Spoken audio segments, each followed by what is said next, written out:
It's very rare for the first game of any franchise to be considered the pinnacle of its greatness. Game design is a process of trial and error. 99% of the time, it takes a sequel or two in order to finally produce the desired end product. Adding refined gameplay to a solid mechanical base will always give you the superior version of any given video game. Nowhere is this more notorious than the fighting game genre. Street Fighter 2, Super Street Fighter 2, Super Street Fighter 2 Turbo, Super Street Fighter 2 Turbo Championship Edition, Ultimate Street Fighter Full Force Arcade Super Turbo Maximum Infinite Cert Sign Sigma Alpha 3D Championship Omega Collector's Edition 2. Same game, 3.5 characters, new price! I understand the thought process. There's no point in making a sequel for your beloved fighter if you're just adding a few bits to its pre-existing game engine. But at the same time, there's no denying its glaring flaws. How can I pay €50 for a full game roster with story mode and online and everything else included, but a post-release character standalone is €5? Supporting the creators is important and all, but please purchase at your own discretion. That's the approach I'm taking here with Mortal Kombat 2. Adding one character and slapping a fresh coat of paint on isn't going to cut it. I want to see just how well this game holds up without falling back on its predecessor. Does it deserve the number in its title? Or is it really just MK 1.5? It's time for round 2. Fight! Mortal Kombat 2? Let's talk about it.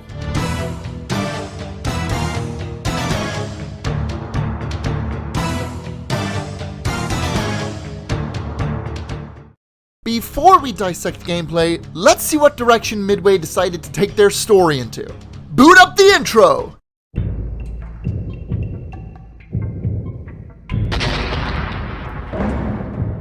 Huh. Street Fighter 2 really was influential, wasn't it? After Shang Tsung fails to take control of Earthrealm, he scrambles back to his master, the ruthless Emperor Shao Kahn, begging him to give him just one more chance of fulfilling his promise. He devises a plan to invite the Earthrealm warriors to fight on their home turf of Outworld, where yet another Mortal Kombat tournament will be held. The prize? Either the bringing of peace or cause of mass destruction to the realms. Simple, straightforward, genius! This opening solidifies the in-game concept of the realms. Imagine if our continents were literal planets that could only be accessed through the use of portals. Imagine that instead of traveling via spacecraft, we just instantly warped through outer space. Oh man, that's so cool. Why did I have to say that? This gives life to a whole bunch of new lore set out by the team. Earthrealm and Outworld, populated by humans and monsters respectively. One focused on the mastery of traditional hand-to-hand martial arts, the other on mystical and magical sorcery. It's that perfect blend of fantasy and realism. They're both acknowledged, divided, and support unique strengths and weaknesses between them. And you know where they could have capitalized its utmost potential? The gameplay. But was it? Was it really? Well, why don't you take a guess? Comment down below and like the video and subscribe and turn on the bell to be notified of when I get the answer to such a poorly built up question in which I can't think of a solid segue to transition into gameplay. No. The answer is no. MK2 still follows on from what its predecessor laid out. 2 kicks, 2 punches. With new characters comes new specials, and the movement speed has noticeably increased from the last game. Characters have roles. You've got the zoners, the rushdown, grappler, and of course, ninjas. There is a heavy emphasis on special move usage in this game, and they're thankfully varied across the entire cast. Neutral is controlled carefully through the precise spacing of low pokes and straight jabs. The punish game is more fluid and open, allowing multiple conversions and strings to follow, not to mention complex inclusions of crazy OTG TODs, but also brutal Okies emming across the 50-50s, block cancelling and footsies in particular. Whoa. What the hell are you talking about? What? Was I not using enough fighting game colloquialisms? Bro, not only were you using too many, half those terms don't even apply to Mortal Kombat 2. You just wanted to confuse the audience and jotted them down in your Google documents. Damn. You're right. But your analysis is a bit too meta. Like the metagame!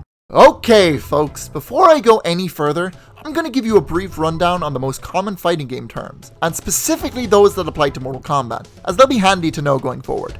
I will be mentioning them regularly, but I'll also include visual guides and reminders as to what the hell I'm babbling on about. Fighting game glossary. Let's talk about it, my lady. Neutral game. This is the state of play when neither player is in an advantageous or disadvantageous spot. Both characters typically weave back and forth, trying to connect a hit at the perfect time. Basically, no one is trapped in the corner or being comboed. Both players are trying to play to their character's strengths. Punish game. This is the next step from the neutral game. Once you land a hit in neutral, it's your time to shine. It's your job to land the most devastating combo string you can perform in the current situation. This can depend on many factors. The space between you and your opponent, the move you hit the opponent with, are you in the middle of the arena or are you in the corner?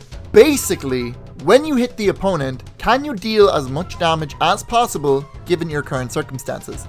50-50s. Characters can block high or low. High block, or standing block as it's known, blocks high attacks but not lows. Inversely, low block or crouching block stops low attacks but not overheads. So at the most basic level, my crouching kick is a coin flip on whether my opponent blocks high or low.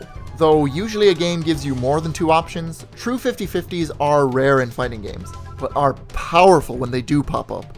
Basically, some moves have a 50% chance of landing, depending on your opponent's blocking stance. Last one, so stay with me here. Canceling. Canceling can be involved in many techniques that usually involves the cancellation of a move or technique. Like when Scorpion's uppercut goes on Twitter and calls Shang Tsung a filthy Outrealmian, he gets cancelled into his teleport special. Follow my Twitter! See, Mortal Kombat is special in that blocking is actually a button that stops you in your tracks and puts up your guard. In future installments, coupled with running or dashing, you have block cancelling and backdash cancels, though it's not limited to just movement. Basically, cancels are what make certain techniques work by cutting off unnecessary actions. Say what you will, even something as minute as an increase in speed can really improve a fighting game. While everything I just listed is very applicable to Mortal Kombat 2, these same concepts are still seen in some of the most polished fighters of modern day. But do these gameplay elements really make this title stand out amongst the rest? No. MK2, after its release, would go down as just another boring fighting game sequel that did not do enough to give it any sort of identity. Side by side, you could mistake it for Mortal Kombat 1. It felt like playing Mortal Kombat 1, and would go on to be the most forgotten title in the entire series. Is how this story should have gone. But somehow, after all these years, that never happened. Mortal Kombat 2 is widely regarded as one of the greatest video games of all time. Its meta is established, characters have a set game plan, and its neutral is one of the most interesting the FGC has ever seen. Honestly, I totally understand why.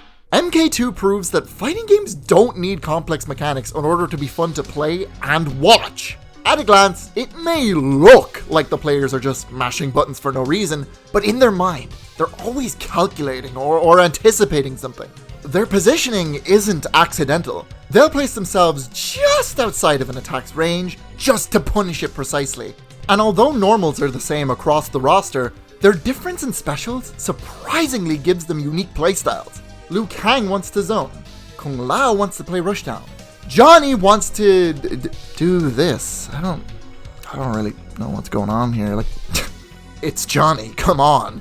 Oh, that 2 in the title not only represents an expansion on the first game, but also the amount of fatalities a character has. Double the pain, double the gain! Although there is a lot of head decapitation across the board, the finishers are extremely satisfying in this game. A few of my favorites are the triple Johnny uppercut, Katana's kiss of death, Kung Lao's body slice, Melina's side stabs and kiss of inhalation, Raiden's god uppercut, Scorpion's toasty, and of course, Liu Kang, transforming into the iconic, draconic Mortal Kombat logo. There's a big splash of text for a fatality now, featuring blood oozing out of this glaring red logo. Oh, it's marvelous! Each strike and tear is so crunchy and violent, the excellent sound effects are paired beautifully with the groundbreaking visuals. Oh, and remember those baby government officials who wouldn't stand for blood appearing in the medium? Well, now you can turn your opponent into one of them!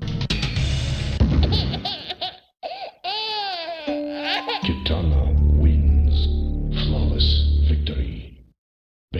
fatality. Seriously, this is one of the hardest clapbacks I've seen in my life. As if this wasn't enough of a call-out, how about ending the match with a peaceful act of kindness?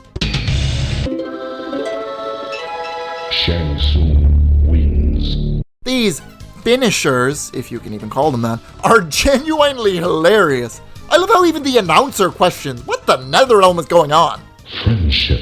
Friendship. Boy, how about them secrets, huh? Following on from its prequel, Mortal Kombat 2 brings with it a slew of new hidden characters and rumors to the table. The mysterious jade-colored assassin, Jade. The smoke-engulfed ninja, Smoke. And the definitely subtle Simordinalap, Noob, Cybot. I see what you did there, series creator Noob, Ed Boon. The tournament comes to a close with the result you'd expect. Liu Kang once again stomps the competition, freeing Earthrealm from Shao Kahn's treachery. Unless you beat the game with Shang Tsung, in which case he rains complete and utter destruction upon the realms, sending them into an eternal darkness. Have a nice day! Brilliant. Mortal Kombat 2 did what it needed in order to fulfill its destiny as a sequel. Improved gameplay mechanics, more characters, and plenty of lore to add to an ever-growing franchise. While many hail 2 as one of the greatest fighting games of all time, Midway had already planted the seeds for its next entry. Fatalities come in threes, as they say. It's no secret they had plans for a third installment, as a third of the cast endings talk about the series' future. Kung Lao's greatest challenges lie ahead. The Special Forces will cross paths with Kano soon enough, and Sub-Zero's life was spared, so maybe a third tournament is in his future? And to really drive this point home, Johnny's ending flat out states Cage realizes that MK3 is inevitable. Replace Cage with Boone, and it all makes sense. Wait, didn't Sub-Zero die? Thank you so much for watching, and congratulations, you made it to the end screen! So listen, right, I'll give you two choices. If you genuinely like this video, give it a like, subscribe, and hit the bell to get those notifications for when I release my next video, which you'll more than likely enjoy. If you genuinely don't like this video, hit that dislike button. Give me some feedback, put a comment down below. This is still the beginning, so I'm very open to any improvements you guys provide me. If you're bored, patiently awaiting the next video, or have already seen the first episode, why don't you go back and watch it again? The support and feedback on all my videos are always so amazing, so again, thank you all so much for everything you've done for me.